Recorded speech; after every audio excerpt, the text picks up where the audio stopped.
District reporter Sheikh Abdul Hanan Bihari से इस्लामाबाद थाना गोलड़ा शरीफ की हदूद में ताजिर का बेटा कत्ल, ताजिरों का लाश सड़क पर रखकर एहतजाज, वज़ीर आज़म और वज़ीर दाखिला से इंसाफ की अपील। बिहारी के ताजिर हाजी अल्लाह दिता का बेटा इस्लामाबाद में कारोबार करता था। चंद रोज कबल थाना गोलड़ा शरीफ इस्लामाबाद की हदूद में मुलजिमान ने लेन देन के मामले पर बिहारी के रिहायशी आबिद को फायरिंग करके कत्ल कर दिया।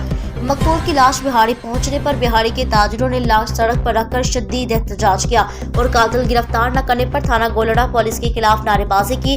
मकतूल आबिद के वालिद हाजी अलादीता ने बताया कि SHO थाना गोलड़ा शरीफ मुलजिमान के साथ साजबाज है, हुकाम इंसाफ दिलाएं, जबकि ताजिर रहनुमाओं का कहना था कि वज़ीर आज़म और वज़ीर दाखिला मुलजिमान को गिरफ्तार करवाएं, वरना ताजिर बरादरी पूरे पंजाब में शटर डाउन हड़ताल करेगी।